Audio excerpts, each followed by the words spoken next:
அஸ்ஸலாமு அலைக்கும். எல்லாரும் எப்படி இருக்கீங்க? நாங்களும் நல்லாயிருக்கோம் அல்ஹம்துலில்லாஹ். ஸோ இன்றைக்கி ரம்ஜான் ப்ரிப்ரேஷன் vlog தான் பார்க்க போகிறோம். நான் அதுக்கு க்ளீனிங் ஒர்க்ஸ் தான் ஸ்டார்ட் பண்ணிட்டு இருந்தேன். அதுக்கு முன்னாடி கொஞ்சம் மாடிக்கு போய் செடிக்கெலாம் தண்ணி ஊற்ற வேண்டியது இருந்தது. ஸோ எனக்கு டெரஸ் கார்டனிங் ரொம்ப இஷ்டம். இந்த மாதிரி ஃப்ளவர்ஸ்லாம் பார்க்கும்போது ரொம்ப மைண்ட் ரெஃப்ரெஷிங்காக இருக்கும். நீங்கள் எல்லாம் என்ன செடி வச்சுருக்கீங்கன்னு எனக்கு கமெண்ட் பண்ணுங்கள். ஸோ அதுக்கப்புறம் க்ளீனிங் ஒர்க் தான் ஸ்டார்ட் பண்ணிட்டேன். எல்லாமே நான் ஒரே நாளாக பண்ணவே இல்லை. கொஞ்சம் அப்பப்போ டைம் கிடைக்கும் போது நான் பண்ணிகிட்ருந்தேன். So cupboard, TV unit area அதெல்லாம் கொஞ்சம் மெஸ்ஸியாக தான் இருந்தது. ஏன்னா எனக்கு கொஞ்சம் டைட்டாக போய்ட்டு இருந்தது. வீடியோஸு, ரெசிபி ஷூட் பண்ண வேண்டியது இருந்தது.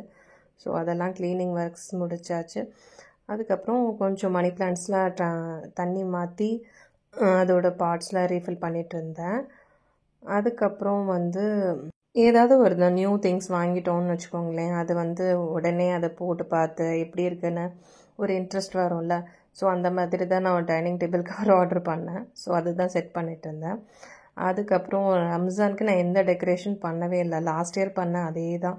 கொஞ்சம் டேட்ஸும் நட்ஸு தான் நான் ரீஃபில் பண்ணிட்டு இருந்தேன். ஸோ இந்த டெக்கர் எப்படி இருக்குன்னு எனக்கு கமெண்ட் பண்ணுங்கள்.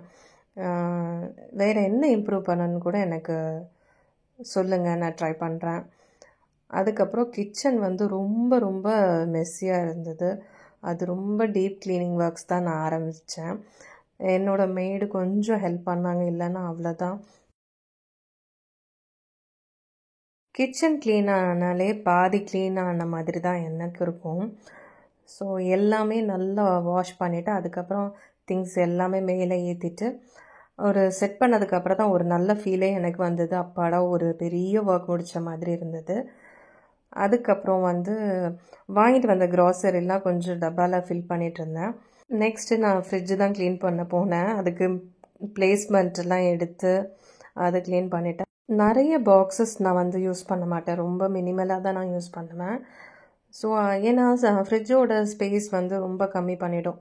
ஸோ அதுக்கப்புறம் மெயின் திங் இஞ்சி பூண்டு பேஸ்ட்டு.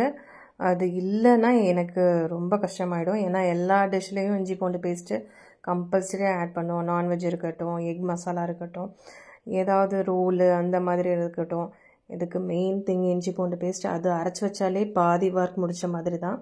புதினா, கொத்தமல்லி தனியாக க்ளீன் பண்ணி எடுத்து வச்சுட்டேன். எப்போவுமே பச்சை மிளகாய் அந்த மேலே இருக்க அந்த காம்பு கிள்ளி நீங்கள் ஸ்டோர் பண்ணி வைங்க. ஃப்ரெஷ்ஷாகவும் இருக்கும், கெட்டும் போகாது. அதுக்கப்புறம் நம்ம இஃப்தார் டைமில் ஜூஸ்க்காக சப்ஜா சீடும் பாதாம் பிசினும் தண்ணியில் ஊற வச்சுட்டு இருந்தேன். இது ரொம்ப டைம் சேவிங்கான ஒரு மூமெண்ட் தான். அப்பப்போ நம்ம ஊற வைக்க வேண்டாம், தேவையான டைமில் யூஸ் பண்ணிக்கலாம். அதுக்கப்புறம் மிளகாய் தனியா வத்தல் தான் காய வச்சிட்ருந்தேன். ஸோ அதுவும் மசாலா ரெடி பண்ணியாச்சு.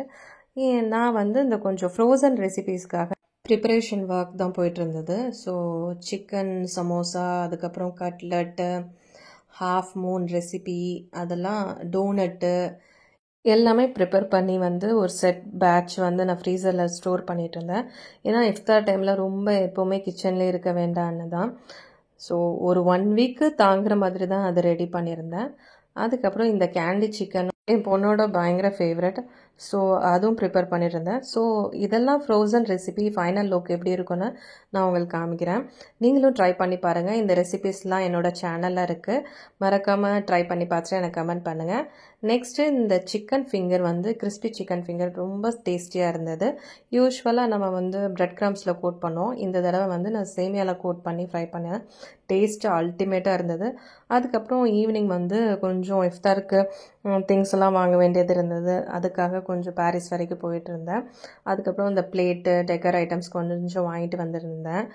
அப்புறம் இஃப்தாருக்கு நம்ம ரெடி பண்ணுவோம்ல, ஜூஸு, ஷர்பத்து, கஸ்டர்டு, அதுக்கப்புறம் நான் கோகனட் மில்க்கு, அதுக்கப்புறம் இந்த agar agar powder, samosa sheet, spring roll sheet, jelly, puff pastry, so 4 ஃப்ளேவரில் ஜூஸ் க்ரஷ் வாங்கிட்டு இருந்தேன். ஸோ அவ்வளோதான் நான் ஷாப்பிங் பண்ணியிருந்தேன். அப்புறம் ஈவினிங் போய் பார்க்க போயிருந்தோம். ஸோ ஃபைனலாக அது விசிபிளாக இருந்தது. அதுக்கப்புறம் சஹருக்கு தேவையான ப்ரிப்ரேஷன் தான் பண்ணிகிட்ருந்தேன். சிம்பிள் மெனு தான் நான் டிசைட் பண்ணியிருந்தேன். பகாரியா ரைஸும் சிக்கன் கிரேவி தான். ஸோ அதுக்கு தேவையான மசாலா தான் அரைச்சிட்ருந்தேன். இந்த பகாரியா ரைஸ் வேணும்னா நீங்கள் கமெண்ட் பண்ணுங்கள், நான் உங்களுக்கு வீடியோ அப்லோட் பண்ணுறேன். ரொம்ப ஈஸியான ரெசிபி தான். அது எனக்கு எப்போவுமே ஒன் பாட் மீல் தான் எனக்கு டக்குன்னு ஈஸியாகவும் இருக்கும், டைம் சேவிங்காகவும் இருக்கும். இந்த சிக்கன் ரெசிபி கூட எல்லாமே மேரினேட் பண்ணி அதுக்கப்புறம் கிரேவி பண்ணி நீங்கள் மிக்ஸ் பண்ணிட்டீங்கன்னா 10 மினிட்ஸில் இந்த சிக்கன் கிரேவி ரெடி ஆகிடும்.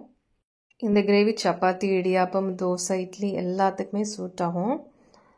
ஸோ ஒரு நல்ல ஒரு குயிக் ரெசிபி தான் இது. ட்ரை பண்ணி பாருங்கள். இந்த ரெசிபி வேணும்னா கூட நீங்கள் கமெண்ட் பண்ணுங்கள், நான் அது வீடியோ பண்ணி போடுறேன்.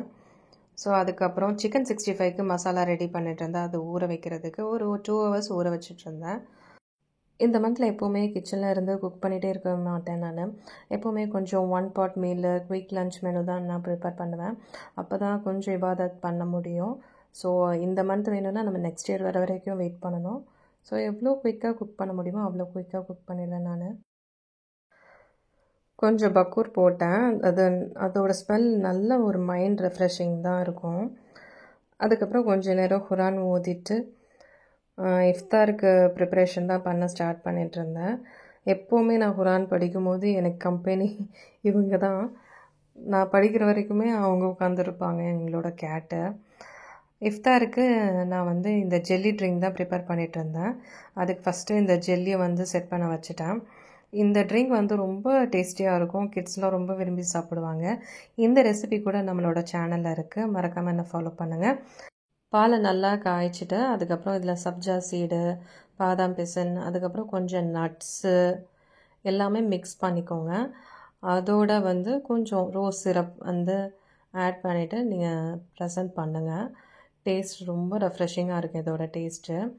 அதுக்கப்புறம் இஃப்தாருக்கு டோனட் தான் ரெடி பண்ணிகிட்டு இருந்தேன். ஆல்ரெடி ஃப்ரோசன் நம்ம பண்ணி வச்சுருந்தோம்ல, அந்த டோனட் தான் இருந்தது. ஸோ இஃப்தாருக்கு அந்த பீஸா கொஞ்சம் பண்ணியிருந்தேன். ரெடிமேட் பீஸா பேஸ் தான் அது. அதில் கொஞ்சம் சிக்கன் ஸ்டஃப் பண்ணியிருந்தேன். அதுக்கப்புறம் ஃப்ரூட் கஸ்டர்ட், இந்த ஹாஃப் மூன் பை, அவ்வளோதான் எங்களோட இஃப்தார் மெனு. அல்ஹம்துலில்லாஹ் முதல் நோன்பு நல்லபடியாக முடிஞ்சது.